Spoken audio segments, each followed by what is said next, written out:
वो सब उसे शदीद जख्मी हालत में लाए थे। उसके पूरे जिस्म पर जख्मों के निशान थे। उसका कसूर था कि वो अपने साथ ज़ियादतियों का हिसाब चाहता था। उन दुखों का शुमार चाहता था जो उस पर और उसके घर वालों पर बरते गए थे। वो मसलहत कोश नहीं था, मगर उसका एक जुर्म और भी था, और वो था उसके अमल का बेसिमत होकर पजीर हो जाना। यही बात उसके मुखालिफों के लिए एक असलिहा का दर्जा रखती थी। वो सरदारों की आंख का तारा जरूर बन गया था, मगर ऐसा तारा जो सरदारों के ख्वाबों का चंद हरगिज़ नहीं था। चंद तो सरदारों का ख्वाब इलाके पर उनका 100% गलबा था।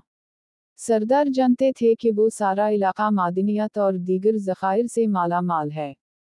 हुक्मरानी का ख्वाब, और वो भी बला शिरकत गैर। दिलावर एक निडर और बहादुर शख्स था। वो इलाके के हर शख्स, खासकर हर दुखी शख्स की आवाज़ बन गया था। उसकी एक आवाज़ पर कमज़ोर और नहीफ अवाम बेधड़क उसकी हिमायत करते थे। सरदार तो अवाम पर लाताल्लुक़ी से हुक्मरानी कर रहे थे। अब दिलावर की शख्सियत ने सरदारों की हुक्मरानी के सामने एक अहमियत इख्तियार कर ली थी। वो अवाम का हीरो बन गया था। सरदारों के सरदार ने एक जिरगे में कहा था कि अगर दिलावर को काबू ना किया गया, और अगर उसने सरदारों के जुल्म को भी अवाम के सामने ननगा कर दी, तो ये मफलस और लाचार अवाम लावे की सूरत इख्तियार कर लेंगे। चुनाचा सरदारों के सरदार तजवीज़ दी कि हर सूरत दिलावर को अपने साथ मिलाया जाए और उसे हर कस्म की माली इमदाद फराहम की जाए ताकि दिलावर उनका मुती रहे, उनकी आशरबाद के अलावा कहीं सांस ना ले सके। दिलावर की शख्सियत का जादू इलाके से बाहर दूर दूर तक फैलता चला गया। दूर पार रियासतों ने सरदारों के दिलावर को सराहने को काबिल सिताइश करार दिया। कुछ माह बाद उन बैरूनी ताकतवरों के एक वफ्द ने दिलावर से मुलाकात भी की और उसे वक्त का हीरो करार दिया।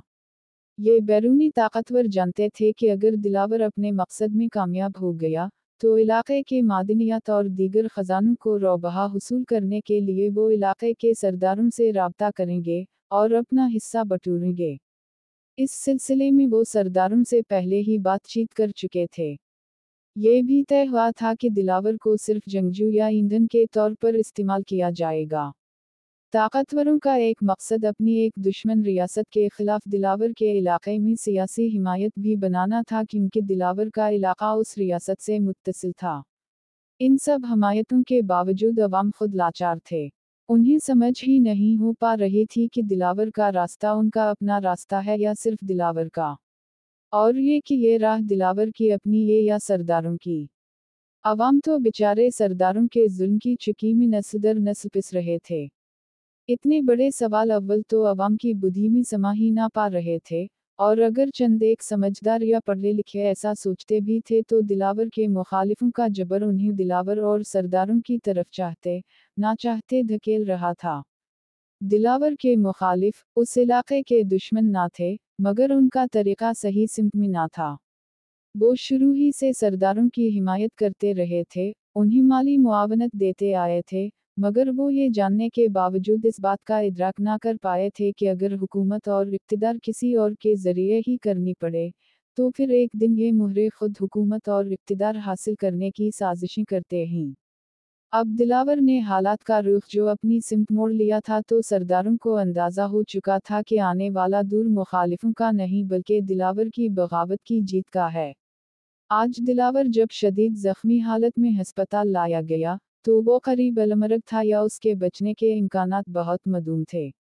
दिलावर के मुखालिफ चाहते थे कि दिलावर मौत से हमकिनार ना हो, बल्कि जय और सेहतमंद होकर उनके खिलाफ बागियाना तहरीक का सरगना बना रहे।